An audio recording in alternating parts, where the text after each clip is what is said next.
Ladies and gentlemen, welcome to Check the Tape Right to It. Thank you to Big Ten Plus on Wednesday finally solving my issue and I can get back in. Let's start with the tone setting. Wait for it, right there. Watch him. What, ref? That's not fair. This is Iowa's very first offensive play. Oh, it's so glorious. Okay, so here's what we're going to do. This guy's in motion. I don't even want to look up his name. It's going to be somewhat close to a catch, kind of. At least enough of a catch that Tariq Barnes decides that's a live ball, get out of my way, I need it. And this kind of a, here, my favorite part of this is that hit, and then his little, but ref, they were mean to me. I mean, it does not get better for me than Illinois facing Iowa. Iowa, who has bullied us for 12, 15 years. That's probably fair to say that they have bullied us for more than a decade. And on our first offensive play, they throw it to the wing. Spoon reads it. Big hit. Great hit. But then that might be a live ball, so Tariq here is just going to light him up. Yep. And yes, they blow the whistle, and yes, but that complaint right there, I mean, who else is thinking of Iowa basketball right now, right? I mean, I did an entire thing. I wrote an entire article after the Iowa-Illinois game in the Big Ten tournament semifinals in March of 2021. And remember when Bello stole the ball from, I think it was Toussaint, and he did this exact thing? When I saw this on Saturday night, nothing warms my heart more than that. Okay, might be a live ball, so they're just going to, hey, get out of my way. This might be a live ball. This guy is starting to run in and call it, but again, the player's got to play through that because that ball might be, we're headed for, is that Taz, I think, is headed for, hey, that I could scoop and score here. And this guy's running in and blowing it dead. There's nothing better than that complaint from that eye on the very first play from scrimmage. The whole, hit him in the mouth on the first play. Wait for it. Wait for it.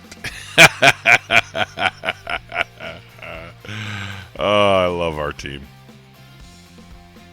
This is on that same drive. Iowa gets those couple plays down into the red zone against us. This is third down. What I want to talk about here, actually, I should have paused it. I don't know if I'd seen this defense this season. So here's what we've got. Keith Randolph is more or less the outside linebacker. And then Calvin Avery's out here over the tackle. Like in the tackle guard gap. Then both linebackers, Tariq and Calvin, are walked up into that gap. And then over here, Johnny Newton is kind of equal to Avery, like over the tackle. And then outside the tight end is Gabe Akis. So, I mean, your defensive line is here and then here. Like, there is no one guard, center, guard. There's no one in that gap besides the two linebackers step forward and standing up. So your defensive line is on the outside, with Keith Randolph standing up like he's the OLB. And then Akis is standing up with Newton over here. And then this massive gap in the middle is filled by two linebackers who could either go or not go. And as you see on the play, they both back off and spin around on the run play. Stuffed quickly because, it's our defensive line against Iowa's offensive line. But it's just a very interesting. It's interesting to see these two lined up in that gap and then they back off. I mean, you even have Sidney coming forward into that gap from his safety spot to there. So it's a really interesting defensive set that I hadn't seen. And I'm curious to see how it'll be used this season. Oh, that's awesome. That's why I let that run. I was wondering why I let it run. Okay, Calvin tries to get up. Goes over and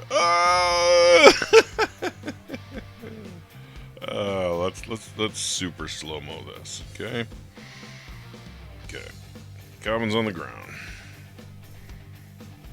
Okay, gets up. We're going over backwards. We've fallen. We're gonna go for the backwards somersault. We get the legs. Try and get the motion. God bless that big man. God, that was fun. This is a very quick one. Just I want to show one Luke Ford block. So here's what we're watching. I think this is Herkett, a sophomore lineman from Iowa. Here's Ford. So here's my instructions again. Don't watch the ball. You're just watching these two battle each other. I'll just let you watch as we go through here.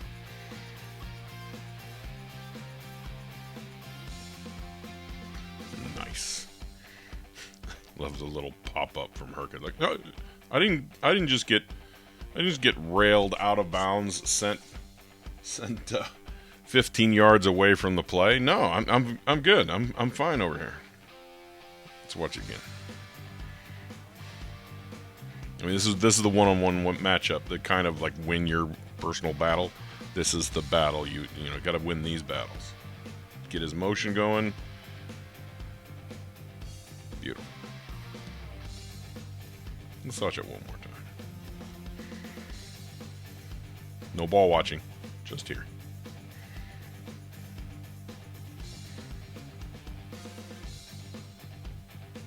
Nice. I would call this the defensive stand of the game, but there were so many great defensive stands. I don't think I could say that. So this is after the fumble. Iowa takes over 1st and goal from the 5. And this play, this is... Okay, that's a touchdown, right? You've got safety screened off here. You got a little bunch, so it's in a way it's a pick that they're both in each other's way. And so this is a touchdown. However, Seth Coleman makes it not a touchdown because he forces that kind of throw. I mean, look at that's beyond a touchdown. But bad throw forced by Seth Coleman. Spoon just couldn't get there because of that little pick, and so it's over. Except for Coleman does that, and Petrus has to do whatever kind of throw that was. But let's just go all the way to the beginning here. Let's watch Coleman. They talk about the game speeds up or whatever. You have to learn to react. This is the kind of reaction.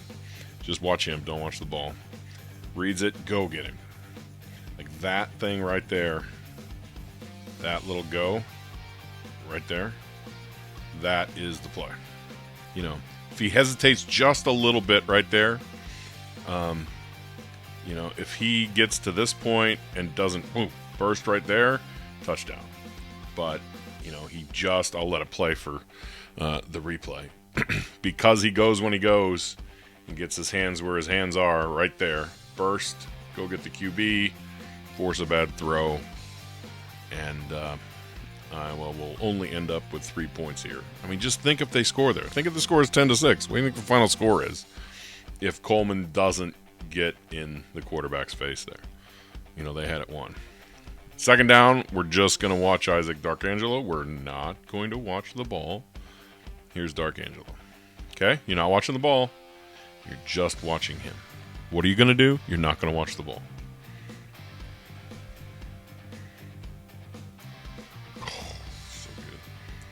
Pick your way through and go, and then frustrated Iowa gets a penalty there. They'll show it on the replay. We're just watching Isaac get through, make the tackle. Now here's Avery, and here's the push, and there's the flag, and there is, instead of 3rd and goal from wherever that tackle was made, the 7. Now they're going to go backwards 15 yards. They take quite a while doing this, so I'll just fast forward through all this. They replay it. You know, Avery kind of gives them a little shove. Play's still alive. And, hey, man. Yep. And whoop, you can see the flag come in. So, third and goal. Actually, this play's kind of pointless because it doesn't even matter. But yeah, I mean, let's just think about this, right? They recovered the fumble right here, like literally in that spot on the field right there, and now they're here. You know, a blown up play by Seth Coleman, Darkangelo tackle for loss. Then you tack on 15 more for a frustrated Iowa shoving.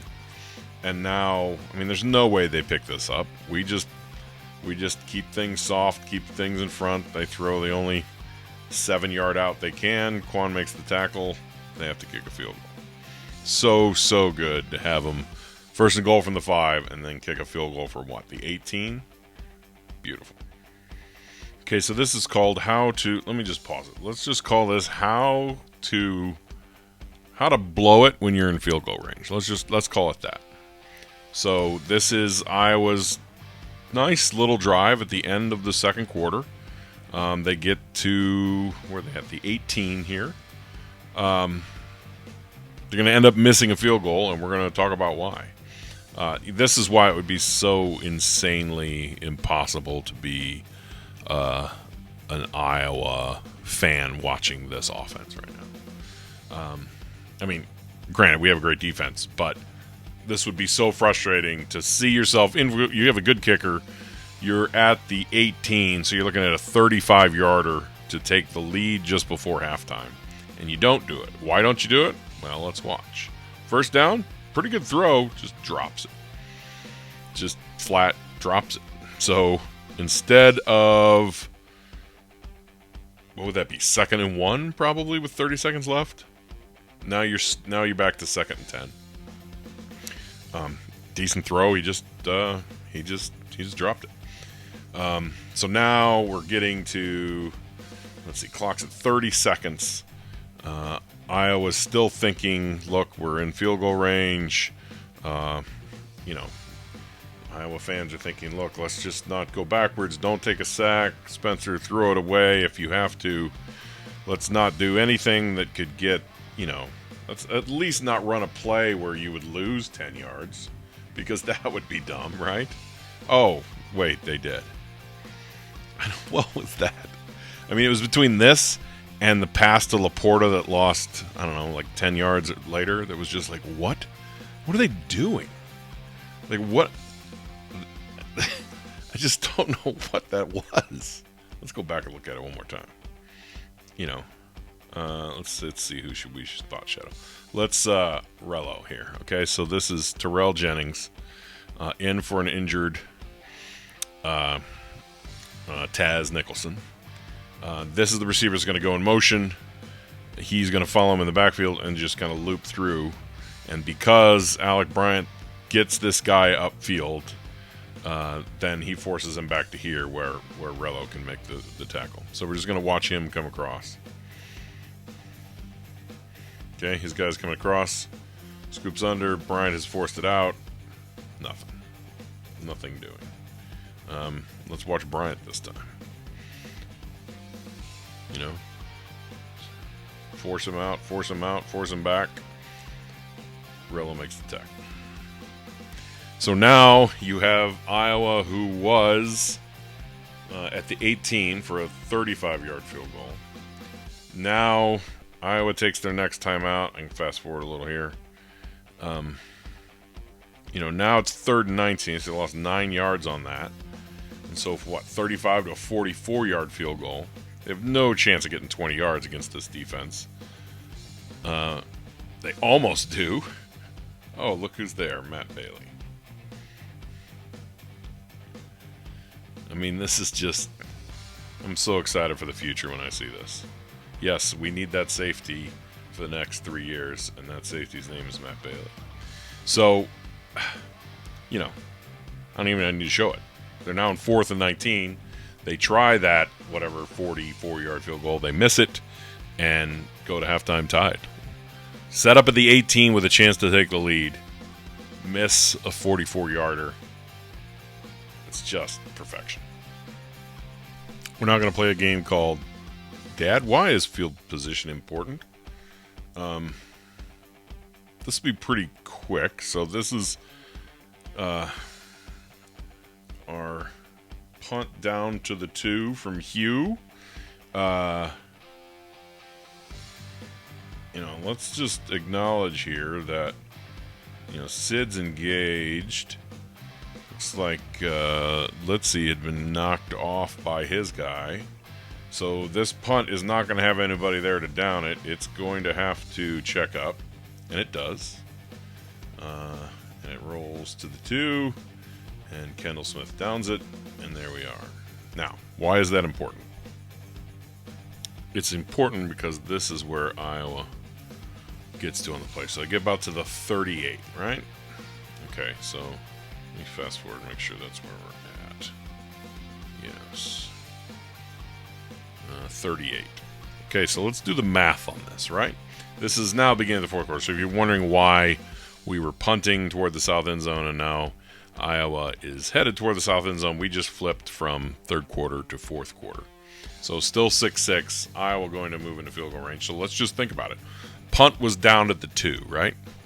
What if the punter, what if Hugh doesn't put backspin on it and it kicks into the end zone and comes back out to the 20? That's 18 yards. So they started their drive at the 2, and they got all the way to here, the 38.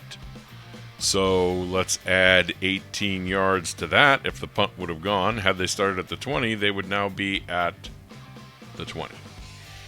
And that's field goal range, and they have a good kicker, and they likely take a 9-6 lead. So that's it goes back to the Zook thing, right? The thing I used to say about Zook of why field position matters. When we weren't running up to stop punts, we weren't even fair catching punts, we were just letting them bounce. This is where that shows up on the football field. Iowa puts together a nice drive, a 60-yard drive at this point, something like that. And they're to here instead of to here because the punt was down at the 2 and didn't come out to the 20. So, little things. Now, if we play that game and this went to the 20, this is Iowa's other dumb play of the game. I don't even know what... I guess they were thinking nobody... I guess the thought is Laporta fakes this block and then sneaks out. Everyone starts flowing here, and I guess they're thinking Tariq's going to be confused or something, and they... if I'm Petrus, I pull this. I guess 78 was supposed to have the backside or this and that. But you've got Johnny here, you've got Tariq here. There's just no... This play is done. But they still complete it 9 yards in the back. What?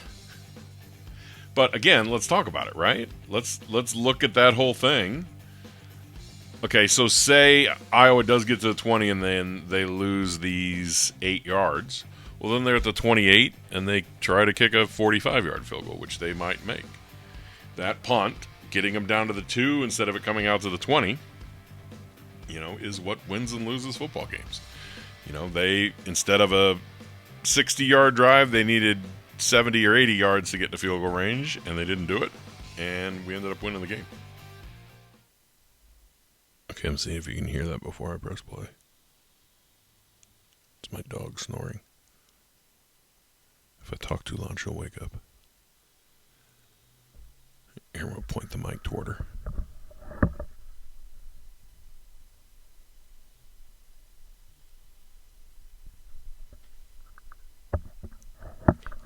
She's not snoring loudly now. Come on, one more good one. No, you can't. Lucy, you having a bad dream? You're starting to run your legs. Yeah, you're good. You're fine. Everything's fine. Okay. Sorry.